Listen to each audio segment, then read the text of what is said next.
Hello student, मैं Rameshi Meena, assistant professor botany. आज हम चर्चा करेंगे वर्ग हिप्पोटिकोप्सिडा के बारे में। Hepaticopsida BSc part first paper second botany का सेकंड यूनिट का टॉपिक है। पिछले वीडियो में आपको बताया गया कि सेकंड यूनिट में 3 वर्ग हिप्पोटिकोप्सिडा, एंथोसेरोटॉप्सिडा और ब्रायोप्सिडा का अध्ययन किया जाएगा। तो सर्वप्रथम हम लेते हैं वर्ग हिप्पोटिकोप्सिडा। वर्ग हिप्पोटिकोप्सिडा के सदस्य हैं, यानी इसमें पाए जाने वाले जो स्पीसीज या वंश हैं उनको लीवर बर्ड्स के नाम से भी जाना जाता है, क्योंकि इस वर्ग में पाए जाने वाले पादपों का शरीर यकृत खंड लीवर के टुकड़ों के से मिलता जुलता है। और पहले ये भी कहा जाता था कि इसके प्लांट्स का यूज यकृत रोगों में किया जाता था, इसीलिए इसे लीवर बर्ड्स कहा जाता है। सामान्य लक्षण इसके देखें तो जो महत्वपूर्ण लक्षण है प्रमुख, तो पादप शरीर इसका पृष्ठधारी हरा और थैलॉइड होता है। यह भूमि के संपर्क में श्यान वृद्धि करता है, यानी लेटे हुए चिपका रहता है पृथ्वी भूमि पर, और राइजोइड द्वारा आधार से अटैच रहता है। इनमें स्थलीय आवास के प्रति अनुकूलन पाया जाता है, इसलिए इन्हें प्रथम स्थलीय पादप भी कहते हैं। जल व खनिज लवणों का अवशोषण के लिए राइजोइड यानी मूलावास उपस्थित होते हैं। ये एक जड़ के समान संरचना होती है, लेकिन जड़ नहीं होती है। इन्हें लैंगिक जनन के लिए जल की आवश्यकता पड़ती है, और इसीलिए लीवर बर्ड्स को जल स्थलीय पादपों की श्रेणी में रखा जाता है। आवास के रूप में यदि देखा जाए तो ये नम छायादार स्थानों पर पाए जाते हैं। इनके प्रमुख आवास नम व छायादार चट्टानें, तंग घाटियाँ, घने वन, नम मृदा, नदी के किनारा और दलदल प्रमुख हैं। कुछ जातियाँ घने वनों में वृक्षों की छाल पर एपिफाइटिक रूप से या गली सड़ी लकड़ी पर भी पाई जाती है। लीवर बर्ड्स की कुछ जातियाँ जैसे रिक्सिया, फ्लूटेंस रिक्सिया, कार्पस नेटिन्स, राइला आदि प्रमुख है।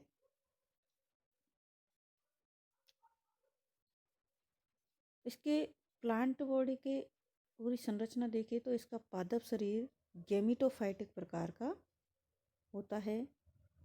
यह पृष्ठधारी थैलॉइड या फोलियोज यानी पर्णिल, या तो थैलस के समान या पर्ण के समान संरचना इसकी होती है। पादप शरीर श्यान प्रकृति का होता है। पादप शरीर में यांत्रिक ऊतक, संवहन ऊतक और जड़ तंत्र का अभाव होता है। इसके थैलस समान संरचना पर 2 या 3 पंक्तियों में उपांग या लीव्स पाई जाती हैं। इन पंक्तियों में मध्य सिरा अनुपस्थित होती है। फोलियोज लीवर बर्ड्स के प्रमुख उदाहरण जैसे पोरेला, फ्रूलानिया आदि। पर्णिल व थैलॉइड दोनों प्रकार के प्लांट बॉडी या पादप शरीर आधार पर एक कोशिकीय एवं अशाखित मूलावासों द्वारा अटैच्ड रहते हैं। मूलावास अभ्यक्त सतह पर विकसित होते हैं और चिकनी और गुल्कीय भित्ति युक्त होते हैं। यानी मूलावास स्मूथ और ट्यूबरकुलेट होते हैं। गण मार्केंसियल्स के सदस्यों में दोनों प्रकार के मूलावास पाए जाते हैं, जबकि जंगर मैनियल्स में केवल चिकनी भित्ति युक्त मूलावास पाए जाते हैं। थैलोइड पादपों में अभ्यक्त सतह पर ट्राइजॉइड के अलावा मध्य सिरा के दोनों ओर 2 से 4 पंक्तियों में सल्क उपस्थित होते हैं और सल्क सरल या अपेंडिकुलेट हो सकते हैं। रिक्सिया में केवल सरल सल्क पाए जाते हैं, जबकि मार्केंसिया व प्लेजियोकेजमा में सरल तथा उपांग युक्त यानी अपेंडिकुलेट सल्क दोनों प्रकार के सल्क पाए जाते हैं। आंतरिक संरचना में कोशिका एक समान या ऊतक विभेदन पाया जाता है। अतिरिक्त कोशिकाओं में पायरिनोइड रहित क्लोरोप्लास्ट पाया जाता है। हम जनन की बात करें तो वर्ग हेपेटोकोप्सड़ा के जो सदस्य हैं यानी लीवरवर्ट्स में 2 विधियों से जनन होता है, कायिक जनन और लैंगिक जनन।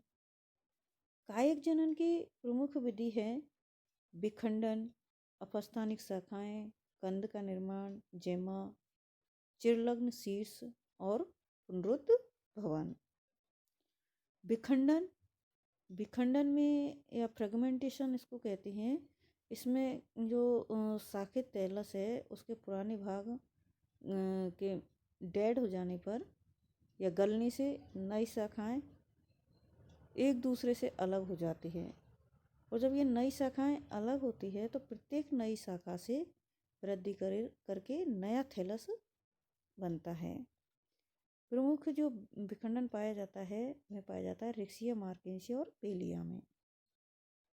अपस्थानिक शाखाएं, तो अपस्थानिक शाखाएं से तात्पर्य है कि थैलस की जो अभ्यस्त सतह है उस पर कुछ शाखाएं उत्पन्न हो जाती है और थैलस को शाखाओं से जोड़ने वाले ऊतकों के मृत होकर गलने से पृथक होकर हो जाती है तथा वृद्धि कर नए थैलस में विकसित हो जाते हैं।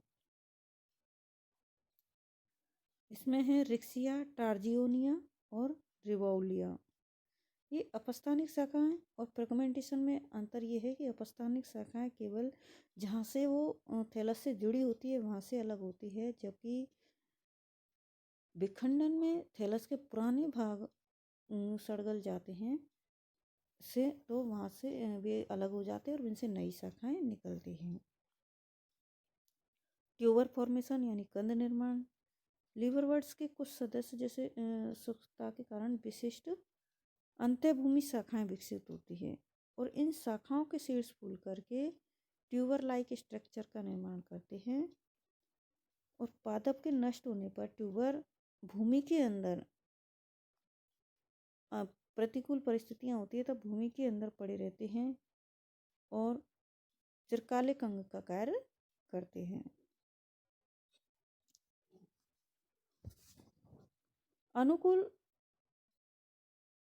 परिस्थिति आने पर ये अंकुरण के द्वारा नए पादप बनाते हैं, जैसे रिक्सिया, फोसम्ब्रोनिया और पेटिलोनिया। ये प्रमुख इसके उदाहरण हैं।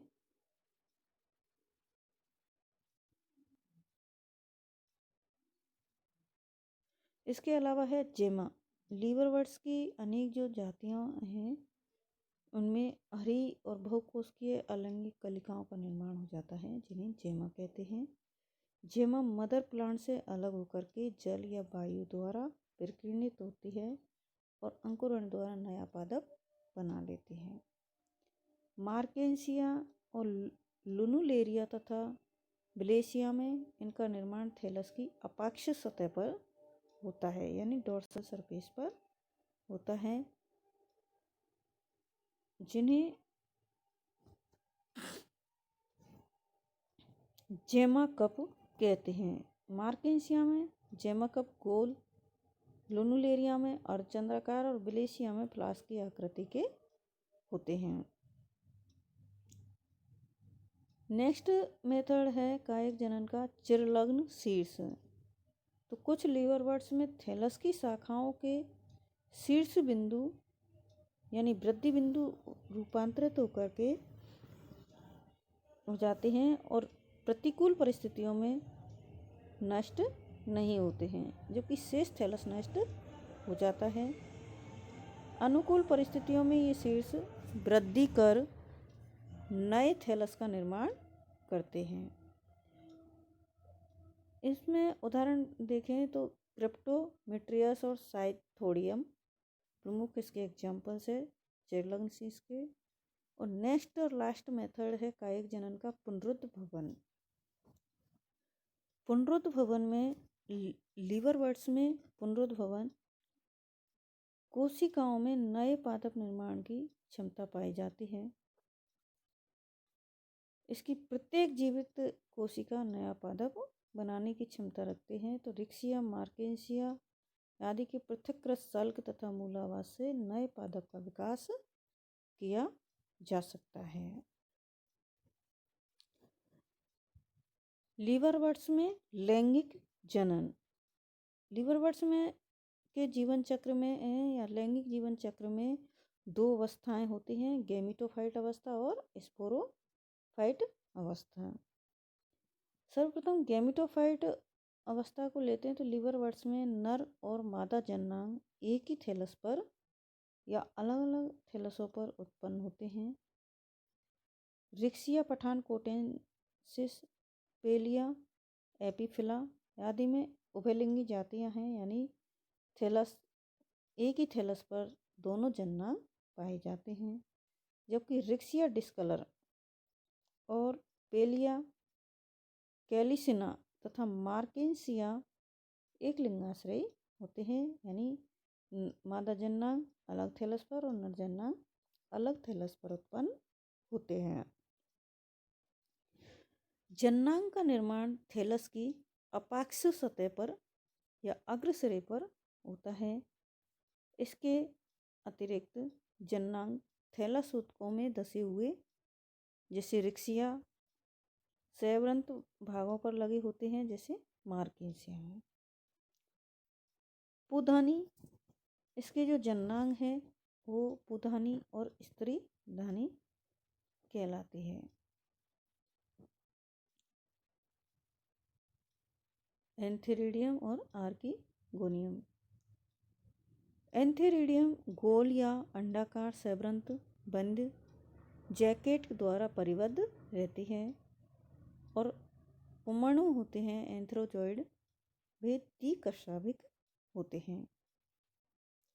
स्त्री धानी फ्लास्क के आकार की होती है। इसमें इसके दो भाग होते हैं, बेंटर और नेक, यानी अंडधा और ग्रीवा, दो भागों में ये विभाजित होती है। नेक जैकेट कोशिकाओं की 5 से 6 वर्टिकल लाइन यानी उदग्र पंक्तियों से बनी होती है। इसमें ग्रीवानाल कोशिकाएं एनसीसी होती है, जबकि बेंटर में एक बेंटर कैनाल सेल बीसीसी होती है। फर्टिलाइजेशन या निषेचन के लिए लीवरवर्ट्स में जल की आवश्यकता होती है।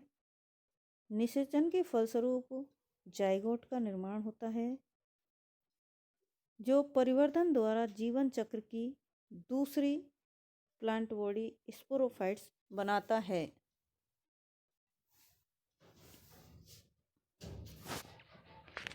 स्पोरोफाइट निषेचन के बाद जाइगोट बनता है, जो परिवर्धित होकर के बीजाणुद्भिद बनाता है।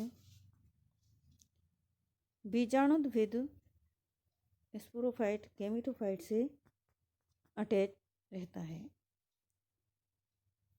स्पोरोफाइट अवस्था है। स्पोरोफाइट में निषेचन के बाद जो जाइगोट बनता है वह परिवर्तित होकर के स्पोरोफाइट बनाता है और ये गैमेटोफाइट से संलग्न यानी अटैच रहता है और इसी से पोषण प्राप्त करता है।